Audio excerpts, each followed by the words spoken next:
Bonjour, bienvenue sur la chaîne YouTube Femmes inspirées du réseau Opsland Ministries.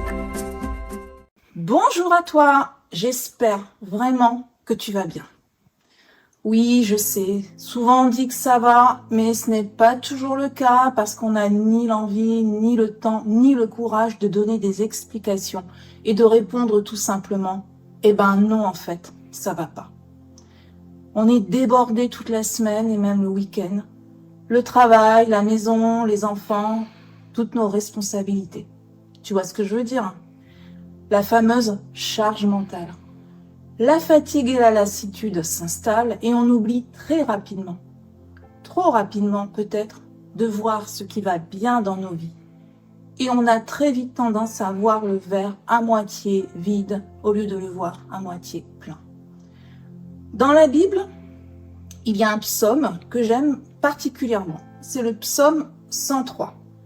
Je ne vais pas te le citer en entier, mais juste quelques versets. En revanche, je t'invite toi à le lire et à le déclarer, parce qu'il va parler à ton âme et à ton cœur. C'est le roi David qui s'exprime, et il commence au verset 1 et 2 en disant « Que tout mon être loue l'Éternel, que tout ce que je suis loue le Dieu saint, que tout mon être loue l'Éternel, sans oublier aucun de ses bienfaits. »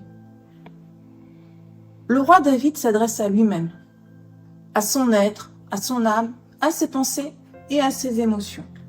C'est une louange intérieure qui l'incite à se tourner vers Dieu. Il se rappelle à lui-même qui est Dieu pour lui, et tout le psaume rappelle la grandeur de l'Éternel. C'est l'Éternel qui pardonne, c'est l'Éternel qui guérit, qui donne de la tendresse et de l'amour, qui comble de bonheur tout au long de la vie.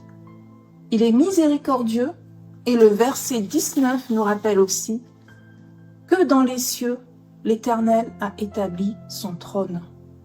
Il est le roi, le maître de l'univers entier, et même les anges le louent et lui obéissent.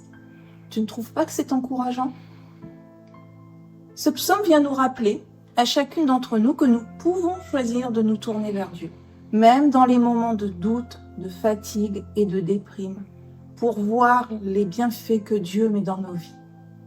Un sourire, un rayon de soleil, une rencontre, une bonne nouvelle, une chouette discussion, une part de gâteau au chocolat. Ben oui, ça compte. Un moment de calme, et on en a bien besoin. Et ça, Dieu le sait.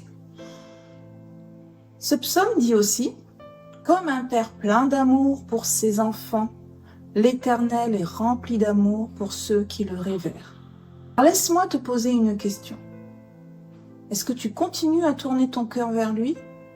Parce que si oui, il te voit, il te connaît. Il t'aime comme un père aime son enfant. Alors aujourd'hui, je suis avec Christelle et nous voulons t'offrir un moment musical sur 2 chants très connus. Ô prends mon âme et sonde-moi, ô Dieu, je suis sûre que tu les reconnaîtras. Nous voulons t'amener dans un moment de calme et de paix en t'offrant une belle occasion de tout remettre entre les mains du Seigneur, notre source d'eau vive, de paix et d'amour qui calme nos craintes. L'Éternel du psaume 33 est le même hier, aujourd'hui et éternellement. Et comme le roi David louait Dieu et incitait son âme à louer Dieu sans oublier aucun de ses bienfaits, toi aussi tu peux le faire. Et ça même au milieu du tumulte de tes journées, même quand tu as la sensation de te noyer, d'être complètement dépassé par ton emploi du temps, ta to-do list à rallonge et ta montagne de linge à repasser. Tes pensées négatives et tes émotions en montagne russe ne doivent pas prendre le dessus sur ce que Dieu t'offre, de la stabilité et la profonde conviction qu'il est bien présent dans ta vie. Notre cœur à toutes les deux, et que cet instant permette à tes pensées de se calmer et à ton âme d'entrer dans la présence de Dieu et de le laisser te transformer en profondeur. Alors c'est parti. On t'emmène avec nous.